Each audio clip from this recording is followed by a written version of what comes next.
Good morning students. अपन elasticity series में ही आज न्यूमेरिकल करेंगे इस लेक्चर में इलास्टिसिटी से रिलेटेड। तो इसमें आज जो कुछ न्यूमेरिकल है वो स्ट्रेस और स्ट्रेन से रिलेटेड करेंगे, प्रतिबल और विकृति से रिलेटेड कुछ न्यूमेरिकल डिस्कस करेंगे। तो सबसे पहले अपन थोड़ा सा रिवीजन कर लेते हैं फॉर्मूला बेस्ड कि स्ट्रेस क्या होता है और स्ट्रेन क्या होता है। स्ट्रेस का मतलब ही होता है फोर्स पर यूनिट एरिया। अगर आप इसको डेली लाइफ में भी यूज़ करते हैं तो स्ट्रेस का मतलब टेंशन, तनाव। तो वो तनाव अगर एक पॉइंट पर लगता हो तो वो स्ट्रेस की तरह बिहेव करता है। एक पॉइंट का मतलब कि वो अगर यूनिफॉर्मली डिस्ट्रीब्यूटेड है, अगर एक समान रूप से बटा हुआ है, तब तो सब बराबर बराबर हर पॉइंट पर बराबर बराबर होगा। लेकिन किसी एक पॉइंट पर होगा तो उसका मान बढ़ जाएगा। आप इसको यूँ देख सकते हैं कि जैसे देखिए, अगर फोर्स है वो किसी भी एक पॉइंट पर लग रहा है तो आल्पिन देखिए, आल्पिन का जो किनारा होता है वो बहुत ही शार्प रखते हैं, ताकि जो भी ऊपर से बल लगाएं और जो आल्पिन के पॉइंट पर लगने वाला बल है वह उसके स्ट्रेस को या प्रेशर को बढ़ा देता है। कैसे बढ़ा देता है? क्योंकि आल्पिन के जो पॉइंट पर जो एरिया बहुत कम होता है और जो स्ट्रेस या प्रेशर होता है वो फोर्स पर यूनिट एरिया होता है। तो जितना कम एरिया होगा उस पर उतना ही ज़्यादा प्रेशर या स्ट्रेस बढ़ता जाएगा। तो स्ट्रेस को अगर लैंग्वेज के रूप में लिखें तो यूँ देख सकते हैं, intensity of force at any point, किसी भी बिंदु पर बल की तीव्रता, कि बल कितना तेज है। तो किसी बिंदु का मतलब किसी पॉइंट पर, किसी एरिया पर, तो फोर्स पर यूनिट एरिया। तो स्ट्रेस को लिख सकते हैं D F upon D A, मतलब बल बटे क्षेत्रफल। किसी भी पॉइंट के ऊपर छोटे से हिस्से में जो एरिया डी ए है उस पर लगने वाला बल डी एफ होता है। तो बल बटे क्षेत्रफल, इसका मान याद कर सकते हैं। स्ट्रेस की जो यूनिट है, जो मात्रक है, वो न्यूटन पर मीटर स्क्वायर होता है, जिसको अपन पास्कल अभी डिस्कस किया था। अब इसकी कुछ फेमस यूनिट है जिसको अपन लिखते हैं 1 मेगा पास्कल। 1 मेगा पास्कल होता है वो 1 न्यूटन पर mm स्क्वायर होता है, या फिर अपन यूँ लिख सकते हैं 10⁶ न्यूटन पर मीटर स्क्वायर। एक ही बात है, क्योंकि अपन ने जो एरिया है वो mm में लिया है। एरिया mm में लेने का मतलब, ये mm स्क्वायर में लिया है, mm में लेने का मतलब बहुत छोटा, बहुत ही स्मॉल एरिया है।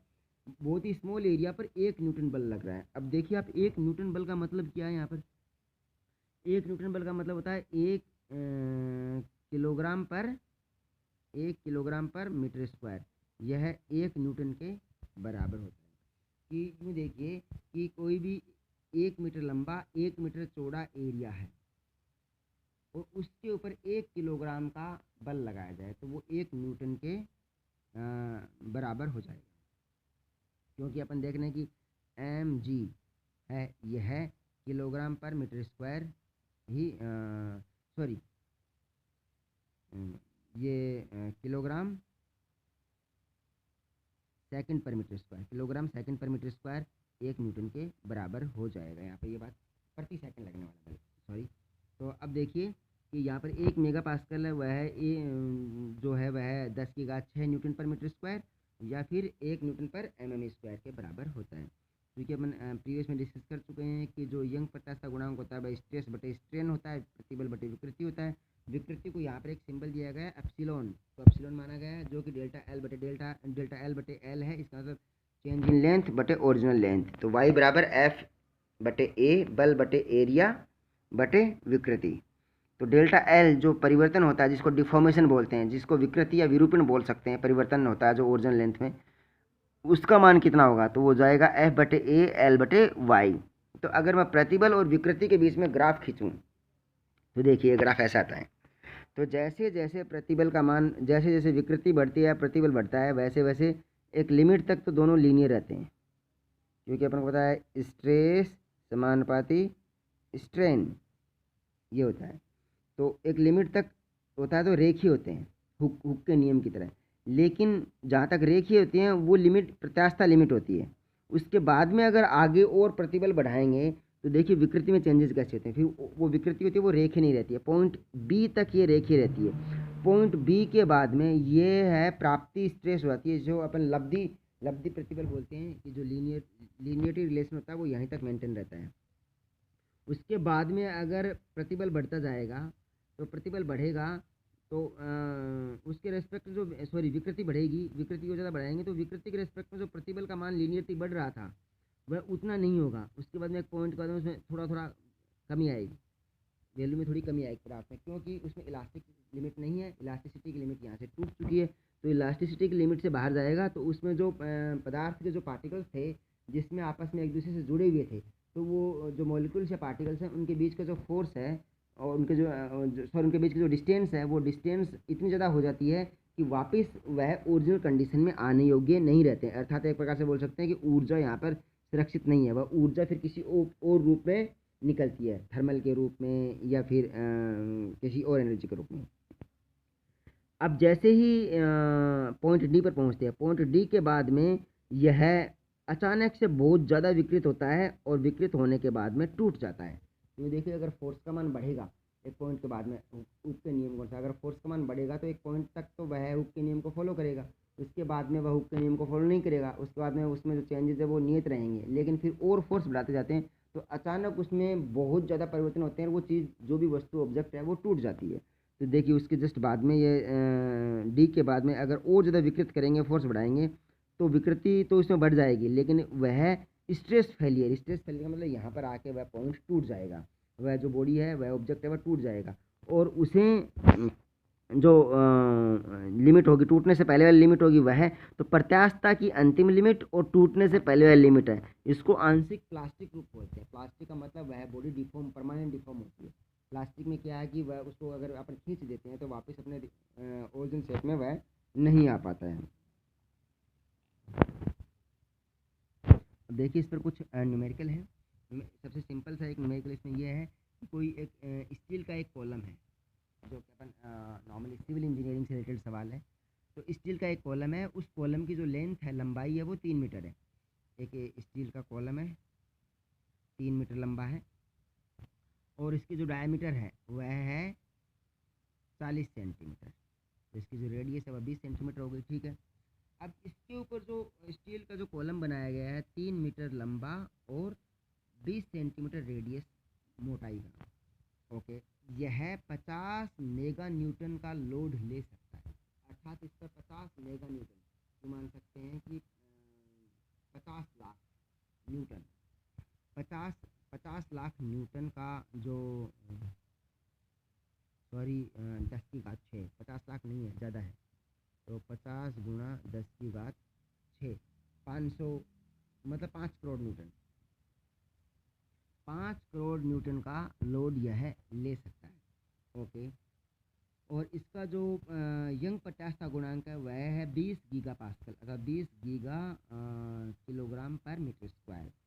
तो इतना लोड इस पर डालते हैं तो इसमें कंप्रेशन कितना होगा। अगर इतना ज़्यादा लोड इतनी मोटाई और इतने लंबे पिलर पर डाल देते हैं तो इसमें जो कंप्रेशन होगा वह कितना होगा, यह कंप्रेस हो जाएगा। कंप्रेस जो डेल्टा एल का मान ज्ञात करना है, सबसे सिंपल है। तो सिंपल के लिए क्या है कि सबसे पहले तो इसका एरिया ज्ञात कर लीजिए। तो एरिया कितना, पाई आर स्क्वायर, आर दिया गया, डी दिया गया तो पाई डी स्क्वायर बटे 4 हो जाएगा, क्योंकि आर बराबर डी बाई 2 होता है। एरिया हो जाएगा पाई गुना 0.4 स्क्वायर बटे 4, तो 0.126 मीटर स्क्वायर, ओके। अब स्ट्रेस ज्ञात कीजिए। स्ट्रेस इसका है बल बटे एरिया। तो बल जो दिया गया है 50 मेगा न्यूटन, तो 50 गुना 10 की घात 6, और एरिया दिया गया है 0.126, तो जो वैल्यू आएगी वो आएगी 397.9 गुना 10 की घात 4 पास्कल। ये मान इसका आ जाएगा, ओके। उसके बाद में अपन इसका यंग प्रत्यास्थता गुणांक के फॉर्मूले से कंपैरिजन करेंगे। तो y बराबर स्ट्रेस बटे स्ट्रेन होता है, तो बल बटे क्षेत्रफल डिवाइडेड बाई डेल्टा एल बटे एल। तो डेल्टा एल बटे एल का मान जो विकृति है वह ज्ञात करना है। वो देखिए एफ बटे ए अपन वाई हो गया, तो डेल्टा एल बटे एल को लेफ्ट हैंड साइड में, वाई को इसके नीचे हर में ले आए, तो वैल्यू आएगी वो 397.9 गुणा 10 की घात 4 डिवाइडेड बाई 200 गीगा पास्कल था, तो 200 गुणा 10 की घात 9 पास्कल कर दिया। इसे डिवाइड कैंसिल होने के बाद में डेल्टा एल बटे एल जो स्ट्रेन बोलते हैं विकृति, वह आएगी 0.001989, मतलब बहुत कम होगी पर अगर देखा जाए तो। अब अगर इसमें जो परिवर्तन है वो कितना है वो देखना है, तो वो विकृति गुणा लंबाई का होगा। तो विकृति तो दी गई है 0.001989 और लंबाई है 3 मीटर, तो इसको mm में कन्वर्ट करते 3 मीटर को, तो 300 mm हो गई। मल्टीप्लाई करेंगे जो वैल्यू आएगी वो आएगी 5.97 mm, अर्थात 6 mm के लगभग। तो अगर 3 मीटर लंबे और 40 सेंटीमीटर व्यास के किसी स्टील के कॉलम पर 5 करोड़ न्यूटन का बल डाला जाता है, लोड डाला जाता है, तो उसमें जो कंप्रेशन है वो 6 mm होगा। आप देख सकते हैं आप स्टील कितना मजबूत होता है, हाईली स्ट्रॉन्ग होता है, क्योंकि देखिए इसका जो यंग पदार्थ गुणांक है वह 200 गीगा पास्कल दिया गया है। ओके, अब ऐसा ही एक दूसरा सवाल हो रहा है कि ये कोई सीट दी गई है, ये कोई मेटालिक सीट है, धातु की चद्दर है, और उस मेटालिक सीट में एक होल पंच किया जाता है, उसमें एक होल निकाला जाता है, उसमें एक छेद किया जाता है, और जो छेद किया जाता है उस छेद का जो डायमीटर है वो 30 mm है। 30 mm का मतलब हो गया 3 सेंटीमीटर व्यास का एक छेद निकाला जाता है, और जो मेटालिक सीट है उसकी जो मोटाई है वो 3 mm है। 3 mm मोटाई की एक चद्दर है, उसमें 30 सेंटीमीटर का होल निकाला जाता है। अगर उसमें जो शियरिंग स्ट्रेस है वो दिया गया है चद्दर का, वो 60 मेगा पास्कल दिया गया है। तो अब ये सारा काम करने के लिए कि एक धातु की चद्दर 3 mm मोटाई की और उसमें 30 सेंटीमीटर व्यास का एक होल निकाला जाता है, तो उस होल को निकालने के लिए कितने बल की आवश्यकता पड़ेगी वो ज्ञात करना है। तो सबसे पहले तो देखिए एरिया ज्ञात करना है। तो एरिया, तो अब देखिए धातु की कोई चद्दर है, सपोज ये एक धातु की चद्दर है, तो इसमें होल निकाला जाता है, तो इस होल के लिए एरिया ज्ञात करना है। तो देखिए सबसे पहले तो क्या होगा, इस धातु की चद्दर की मोटाई, इस धातु की चद्दर की मोटाई और ये जो एरिया, ये जो एरिया है जो 30 mm का डायमीटर का जो होल निकाला गया है, इसको ज्ञात करने का क्या है कि इस यूँ मान लीजिए कि ये जो होल निकाला गया, इस होल की जो पेरीफेरी है, सरकमफेरेंस है, इसका परिधि है, अगर उस परिधि को मैं लंबाई के रूप में लूँ और जो इसकी मोटाई है चद्दर की उसको चौड़ाई के रूप में लूँ, तो लंबाई गुना चौड़ाई करके इसका एरिया ज्ञात कर सकते हैं। तो जो परिधि है गोलाकार की, किसी भी वर्ताकार की परिधि कितनी होती है, 2πr, और 2r है वो व्यास के बराबर है, तो 2r बराबर d हो गया। तो यहाँ पर पाई डी 2πr गुना टी थिकनेस है और ये उसकी परिधि है, तो 2r का मतलब d हो गया, तो पाई डी गुना टी। ओके, इसलिए इसका एरिया आ गया, जो होल था उस होल का एरिया आ गया। अब एरिया होगा पाई गुना 30 गुना 3, तो क्योंकि एम में ही रखा है तो 282.7 mm² हो गया। अब जो शियरिंग स्ट्रेस है वो कितना दिया गया है, 60 मेगा न्यूटन दिया गया है। 60 मेगा न्यूटन का मतलब क्या हो गया, या तो मैं इसको लिखूँ 60 गुना 10⁶ न्यूटन पर मीटर स्क्वायर, या फिर इसको 60 न्यूटन पर mm² भी लिख सकता हूँ, क्योंकि ऊपर मैंने जो एरिया है वो भी मिलीमीटर स्क्वायर में ही ज्ञात किया, तो 60 न्यूटन पर mm² हो गया। तो शियरिंग स्ट्रेस होता है वो कितना है, बल बटे क्षेत्रफल होता है, तो बल शियरिंग स्ट्रेस को मैं टो के रूप में लिख देता हूँ, और यहाँ पर F बराबर टो गुना ए हो गया, तो टो गुना ए मतलब शियरिंग स्ट्रेस गुना एरिया, तो बल आ जाएगा। तो बल का मान निकालने के लिए 60 गुना 282.7, तो जो वैल्यू आएगी वो आएगी 16,965 न्यूटन, अर्थात 16.965 किलो न्यूटन का बल चाहिएगा इतना होल ज्ञात करने के लिए। Thank you.